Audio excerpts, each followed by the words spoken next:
So we're going to move on to our science communication session. This is the first dedicated session for WAIS Workshop on science communication. We have 2 speakers, and we would love to have more speakers next year.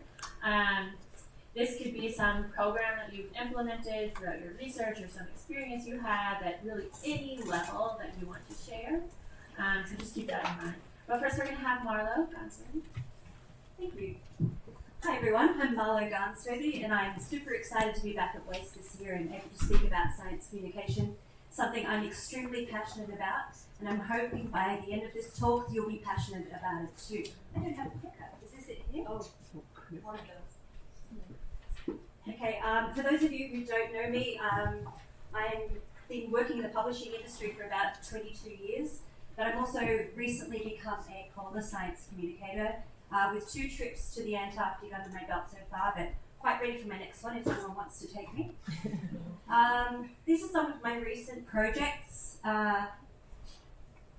There's animation, art, I write articles, I've written a children's book and I'm working on one for older children. Figures, beautiful figure, and yarn. Beautiful if I say so myself. And webinars, public talks, school talks, that kind of thing. I'm very, very passionate about it, and I'm equally passionate about helping scientists become better communicators. All right, so I'm going to talk to you about what I consider to be the polar science communication problem, what we can learn from a successful outreach program, and what I would love to see happen for WAIS. West Antarctic ice sheet issues are kind of creeping into the public consciousness, kind of moving like Thwaites Glacier, fairly slowly but speeding up.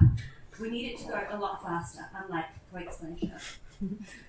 So hopefully you will know why outreach is important. I'm not going to go too much into that. You know why you need to do it, I hope, and I'm sure that people will be happier to hire you if you are a good communicator as well. But we know that science communication is very challenging. So it has huge advantages, Antarctic science communication. It's easy to draw people in because you're in a place of extraordinary beauty and adventure. And of course there are penguins. Don't ever underestimate the power of penguins in getting the public to like what you're doing.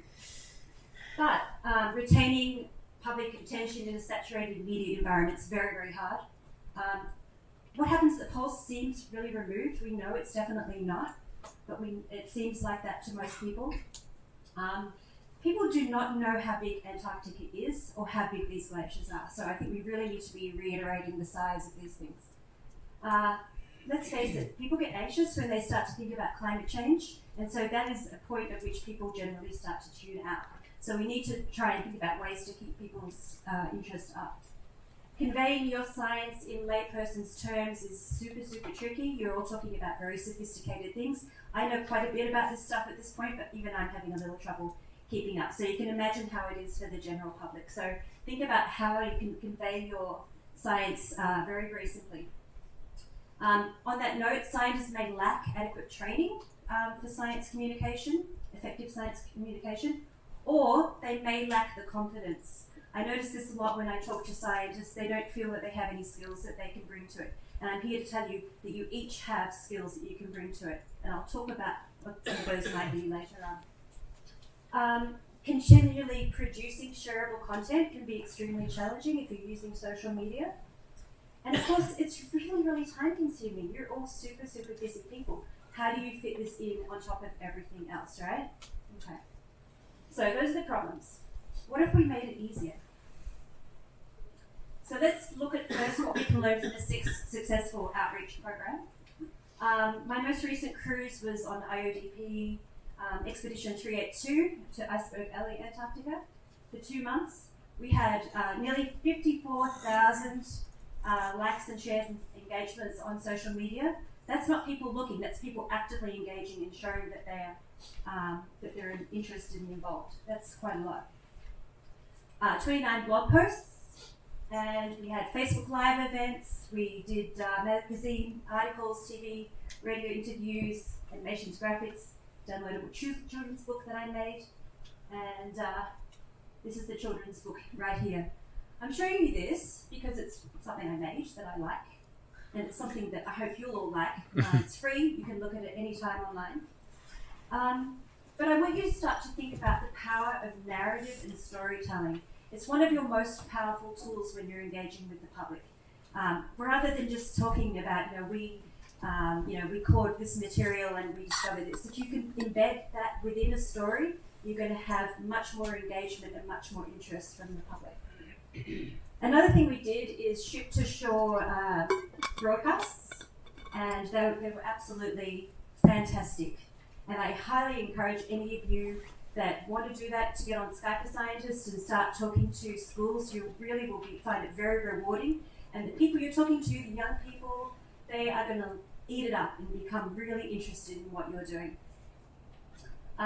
Mascot is always a good thing to have. This is Bob.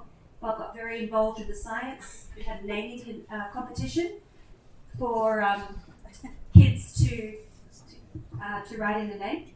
We chose Bob Tross. So why is this program so successful? Let's have a look. We have a consistent, vigorous social media presence. We are on there every day producing stuff and putting it up. We work consistently to broaden the following. A unified message. Okay, I know that's difficult to get a unified message when you have lots of people looking at many different things, but it is something that I believe that we, the WAIS community, need. Great content. A centralized information source. Now this is really, really important. We have a great website. Accessible to the public. It's very, very simplified information that the public can understand about expedition goals and the science. Frequent blog posts. Interactive materials that people can download and use. And it offers direct science experiences, the broadcasts that I spoke about. Enlists the help of creative science communications in the field, so they take outreach officers with them on every single cruise. Having done another research cruise to NSF and USAP, I know that can be done with you guys as well. And provides training and resources for scientists as communicators. While I was out there, I developed a program in how to use Twitter and science communication in general, which is very successful. It's going to be used on cruises in the future. So, how can we apply that to WAIS? All right, let's talk about social media. Who among you first met me on Twitter? I know there's a few hands there. Okay. Who's on Twitter? All right, who's actually using Twitter? Hands went down. All right. So if you're not on social media, you need to start today, except that you can't because we have no internet. Get on social media, and if you have any problems and you don't know what to do, come talk to me or email me or whatever. I have a presentation I can send you that talks you through it step by step. Really, I say Twitter because it is the most effective resource for reaching a broad, diverse group of people. Of course, there's Facebook if you want to reach your friends and family in a smaller group, and Instagram if you want to reach younger people with pretty pictures. Start by following other researchers. Share your science and your concern. Share your daily life. Share what you do in the lab. Please do it simply in ways that everyone can understand as much as possible. And really show your passion. Don't be afraid to ever show your passion when you're communicating with people. I think sometimes scientists feel like no one's going to be interested. They will be. If you're my passion for science communication, you do that with your science. I know you do it here, but when you go home, get on Twitter, get on social media, and show that same passion. And at the very least, if you don't want to do anything else on social media, please retweet and amplify the work of people that are doing great science communication. There are a few people in this room that are already doing that. Kudos to you. Unified hashtags. Okay, all right. I know there's hashtags out there. So why do we care about them? Because they help people find your content, right? Now, in-group hashtags, very great for reaching the people in this room. But to engage the public, we need hashtags that are going to provide instant recognition for the subject. So as soon as they see that, they know what you're talking about, right? They evoke interest and emotion, something that's going to connect with them emotionally. And memorable. and something that you'll use, right? Seems pretty obvious. So let's look at an example from our cruise. The in-group hashtag was X382, the name of our expedition. The public one was Iceberg Alley because, wow, cool, Iceberg Alley, right? That's where we went, and it draws people in. Some broader hashtags I used out there are Antarctica, science, and iceberg, for example. So, how does that apply to WAIS? In-group hashtag, HMHF. I don't see anyone using it very much, but I know it's out there. Broad hashtags that I tend to use when I'm talking about these subjects are Antarctica, climate change, polar meltdown I really like because it's evocative. It's got that instant recognition factor, and it makes people think, right? Public hashtag, what could we use? I don't know, but I hope that for the rest of this week that you'll come to me and say, hey, maybe we could use this, or maybe we could use that, or contact me after the cruise, because I would love to find a really, really great hashtag that fulfills all those things I'm talking about. So now you have to create great content. Well, I know that there's a WAIS site. Unfortunately, it does not appear on this first Google page. It's on the second page.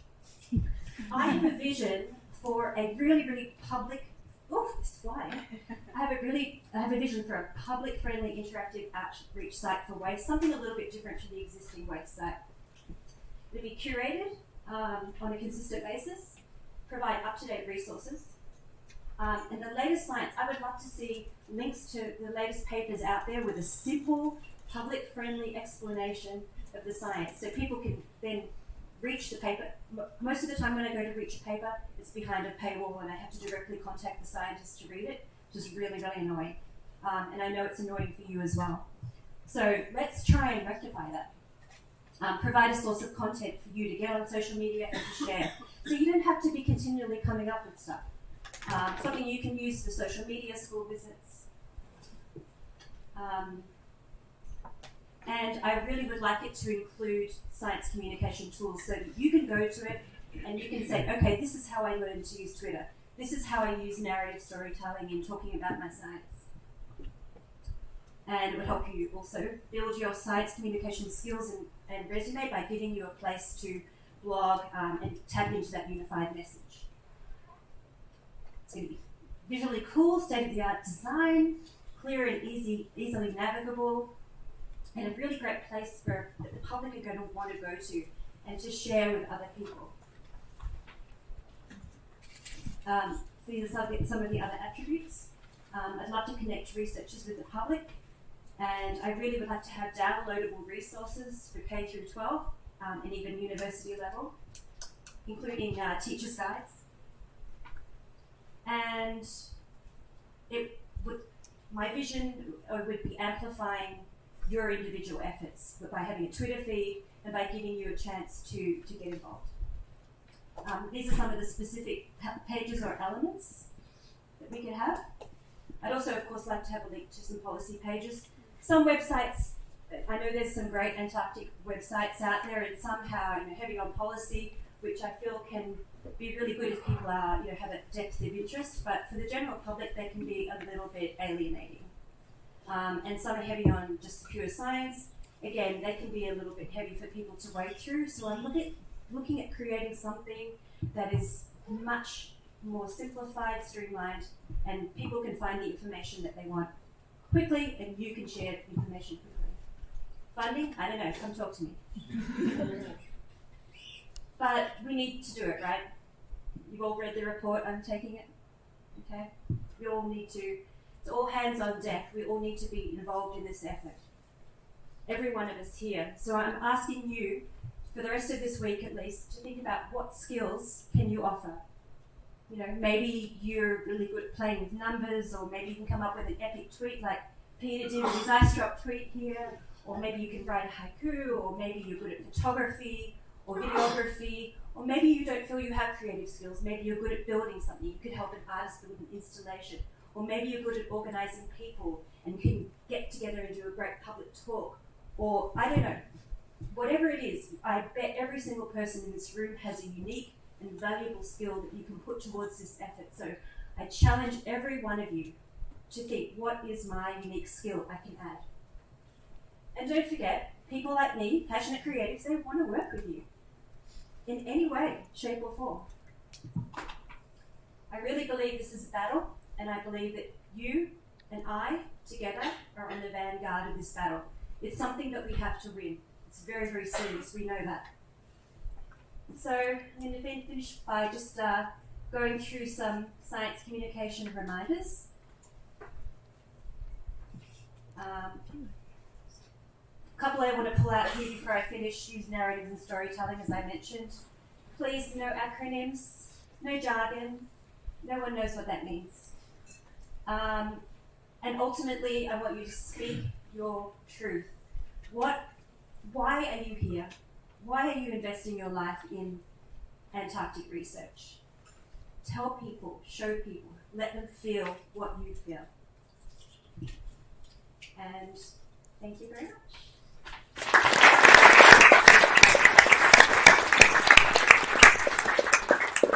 Yeah. Hey. Oh, I think we're one question, Reed, but we'll Okay. hold the rest of the questions back. No, super quick. You talked, of course, about public outreach and focusing to some degree on the youth, which is the long-term way we make things better. But short-term, we also need to be better communicators with today's policymakers. Absolutely. What we And need there's is people ways to vote. do it. Well, We need to inspire people to vote. and get in touch with your local Congress people and Absolutely. local politicians and the work, because we have voices. Yeah. Everyone in the back hear that? Inspire people to talk to local leadership. Inspire people to talk to other people. There is a report that came out recently that shows that talking to other people really matters. So now we have Kelsey Kasic. That's all right. There we go. Hi. All right. Well, I'm really enjoying this conference so far. I'm also very impressed with what you all do. So I am a filmmaker. I was a scientist turned filmmaker about 16 years ago. I'm an assistant professor at California State University in the film program. So I got involved with SALSA, and that's the co-creation I'm going to talk to you about. SALSA stands for Subglacial Antarctic Lakes Scientific Access. So I met this man, John Priscu, who's the chief scientist of the project, in 2015 when I went to talk to him about, I started a Center for the Communication of Science, and I needed support and asked him if he would support it. He also said, well, yeah, okay, then I'll also put you on my grant. And so I became a co-PI, but worked on the education and outreach part. So I was involved in the very beginning, embedded from the start, and that's what I want to talk about, this aspect. And so there's this idea of co-creation, right? And it's basically just collaboration, but just different kind of collaboration. Because you can imagine different forms of collaboration, we've probably all done it. On one end, there's the media maker driven, which, that's my bent. And maybe it's the partner is in service to the media maker. On the other end of the spectrum, I think I do this, the media maker is in service to the partner, and that's really like commercial work, right? Or promotional film. And in the middle is this co-creation, which is the equal shared discovery process. And there are a lot of benefits to doing co-creation. In part, it's really just developing from within, rather than from coming from the outside and making something about or for someone. So, and the result is basically this kind of constellation of media products that you can have, which is really important if you want to reach a broad audience. Okay, so in part, let's see, sciences are no stranger to collaboration, right? But maybe when we think about disparate disciplines, we might be thinking it doesn't always happen in the same way. So what is SALSA? So it's part of, it's a comprehensive study to research the subglacial hydrology and microbial life, as well as the sedimentary and climatic history of the West Antarctic ice sheet. It was the first time that subglacial Lake Mercer was accessed ever, and the second time a subglacial lake had been accessed in any kind of detail and cleanly. So this is the team that I put together. So this is me on the left there. Billy Collins was involved from the very start as well. As soon as we got the grant, he was my grad student. He's now graduated, so now I have another grad student, Kevin, and then I have this undergrad, but otherwise everybody else has graduated. So it's 3 grad students and 2 undergrads, and all in the film or communication studies section. So I started thinking about what we would do when we, first thought of salsa, what kind of media things we would do, and I was reminded of a filmmaker named Jean Panlevet. He was a science filmmaker back in the 20s to the 80s, mostly made films about octopi and seahorses. And he thought that you should always make 3 versions of a science film. So one for science meetings, sort of for scientists, another for science audiences, so for like the armchair scientists, and then the third one for the general public. And for him that just meant setting it to jazz music. So translated to today, it's a transmedia approach. So we have, if you can see that on the left, that's a Vimeo site, which could easily be YouTube. But it's so film products. We've created 2 short science films. We're also going to be developing, or we're actually in the process of making a long form film. We have a bunch of clips as well. We have a logo, because it's Antarctica, right? I guess you're supposed to do a logo. It didn't come to me first to figure that. But we have stickers with that logo on if you want any. And we have a website called salsa-antarctica.org. We are developing PBS learning media modules for teachers across the U.S. to be able to download modules and use them in their classrooms. And those are based on the short films. We're also doing, school outreach on the ground, social media campaign. News outlets still is a pretty tried and true way to get a message out there because they know people who know people. And swag, because that was just kind of fun. And then we have a subglacial gallery show. So with this, hopefully we reach a broad audience. So I'd like to show you the trailer that we've developed for the longer film. I think it encapsulates the whole project a bit more. But I am going to have to hold up the microphone to see the speaker.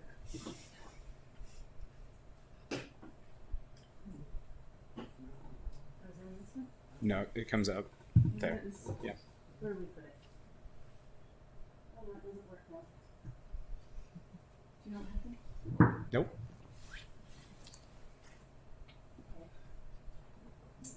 Well, I can narrate. Hit play again. Is it down there? Just be the volume. No. What is it that we're I doing? think the volume's all the way down. No, there's no volume control. Are we going into this one?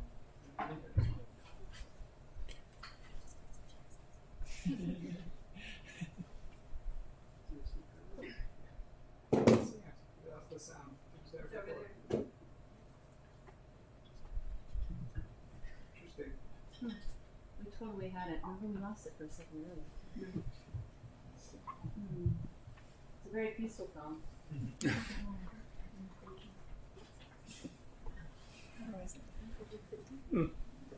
I do this real quick? Yeah.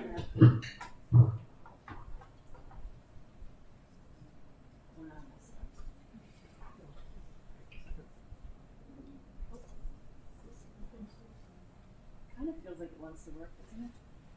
Or is that just my imagination?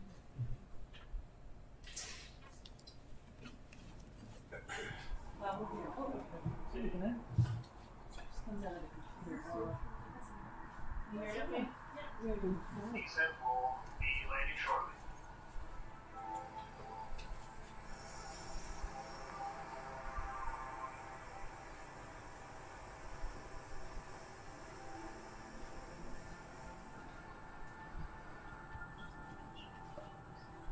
Antarctica affects global climate, it affects oceanographic systems, but the most obvious way that affects everyone is through sea level rise.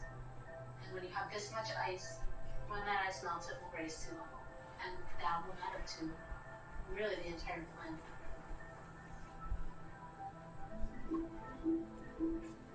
We've been here for 20 or 21 days. This is clothes that don't smell so bad.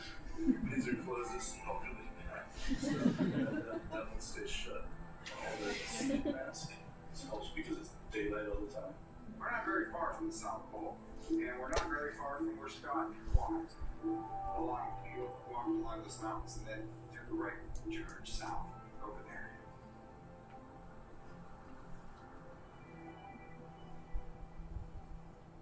Walking in this stuff for 2 months, hauling big sleds by your, human power. Wow. Different kind of people, huh?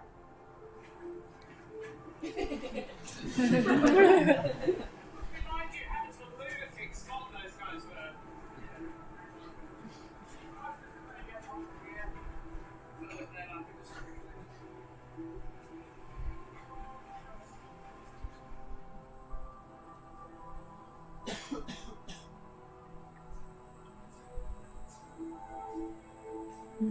I'm an ice driller by trade. One of the few people who make their living by drilling holes in ice in Antarctica for science projects. So this is how dairy farms operate. When you hire farmers to build your drill, that's what you get. This is a bulk tank from a dairy farm? This is a new problem. We had a bunch of other problems. Nothing about this continent. Everyone thought it was this big, dead, benign block of ice. But in the last 20 years, the work done with all these students in my and people in my lab, it's all full of life.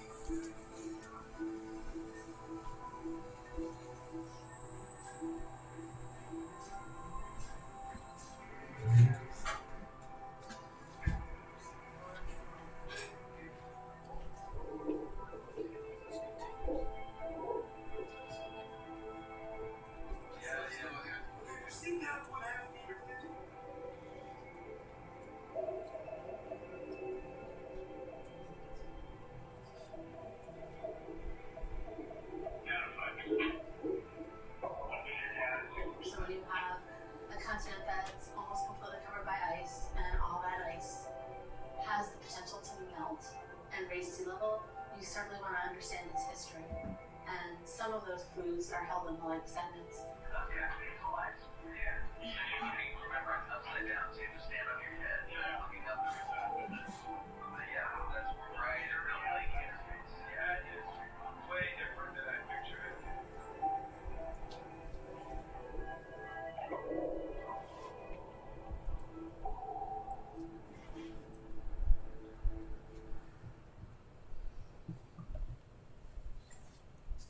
Okay, so that's the trailer. And this is some of our results for the social media aspect. Still working on this. We're going to continue this throughout because, we keep growing. I'm sorry for this small font. Always different thing actually look at here. These are website views. It just shows it's going up. This is my data. Facebook, Twitter, and Instagram followers are we've the most Instagram is at 2,000. I think it's more now, 2,200. So we're just continuing to grow these. This is Instagram and Facebook. On low, it's the lowest. Our Facebook. When we post videos on there, we get a bigger response. These are actually social media things: Instagram, Twitter, Facebook, and what was that? Vimeo. What? Vimeo. Vimeo. Thank you. I wish you can read it. And then once you send it out to the greater world who know people, like IFL Science does, that quickly changes. So we had 582,000 views once IFL Science picked it up. That was for one of our short videos. So once we have some more of these videos that we're going to share online, then we'll keep on growing this. I'm playing instead of clicking. Okay. So here is just a little wrap up from Amy. It's not totally the wrap up of my entire talk.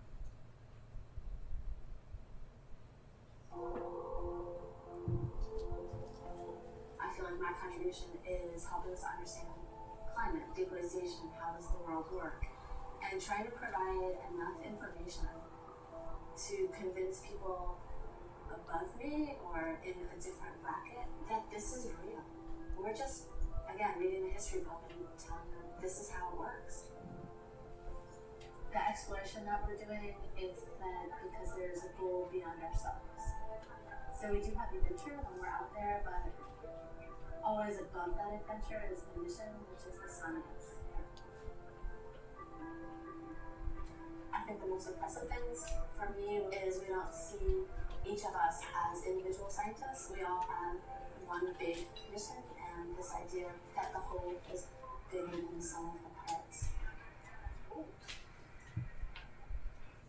Okay, so she's kind of wrapping up that idea of co-creation.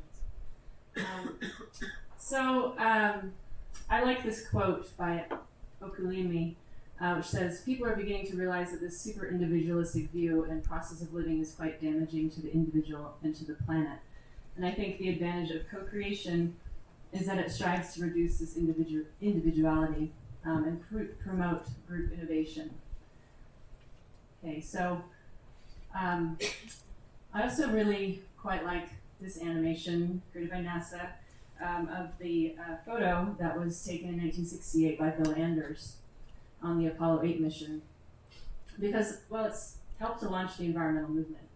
And if you think that Bill Anders, if he had never been equipped with a camera, would we have the same perspective on the Earth that we do now? And the question is maybe how quickly would it happen? So I think it's really important that we equip ourselves, whether you are thinking of individually doing it yourself as a scientist, or doing it with film artists or science communicators. It's just not always feasible for scientists to do that, especially the amount of effort it takes to make films. It can be quite time consuming, and likewise with every aspect, really, is very time consuming. So I think it's just, it's important to think about this in a broader sense, especially because what we really want to do is to reach audiences, to get to their hearts and minds, so that we can transform the environmental ethic for the future. Thank you.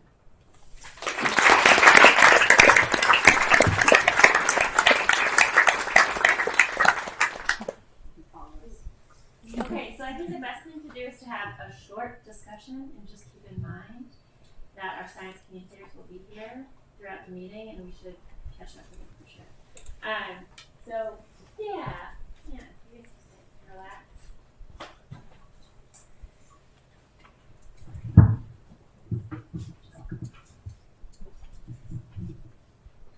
Any questions? Reed, do you want to follow up on the... I think my point was made. You can discuss if you want. Well, maybe what we should ask... Oh, go ahead. Yeah.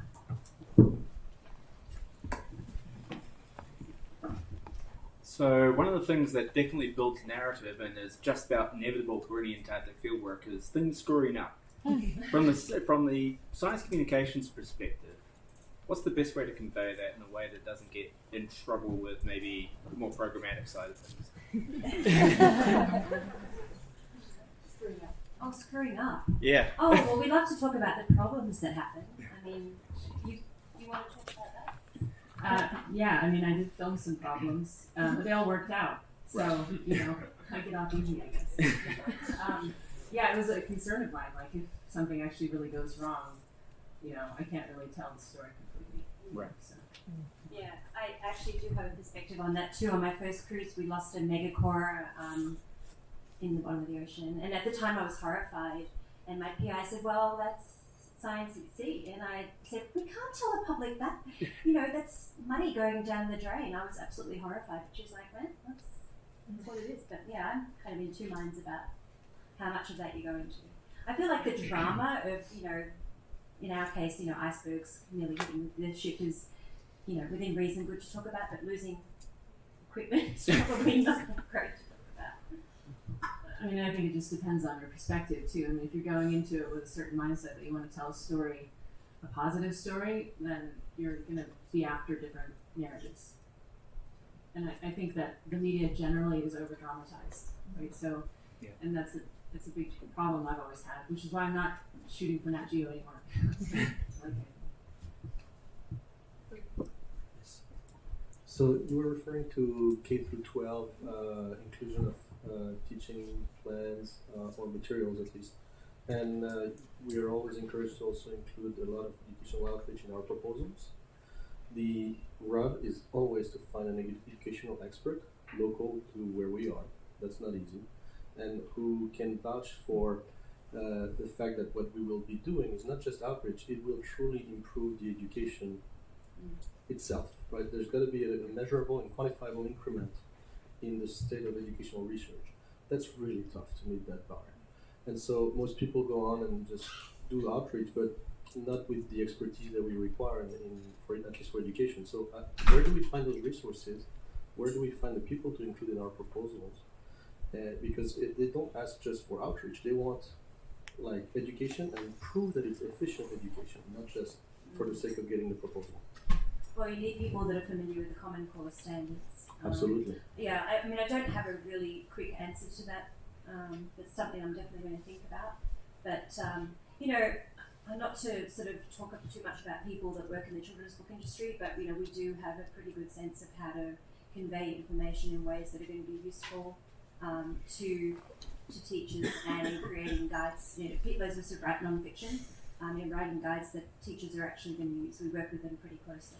So there's something to consider. Can I have the mic for a second? Just to pitch something. So you said K through 12. We can't forget about 13, 14. I say that every meeting I ever go to. The community college system is something we need to access more. We have 2 community college educators here. Sasha and Gina is somewhere.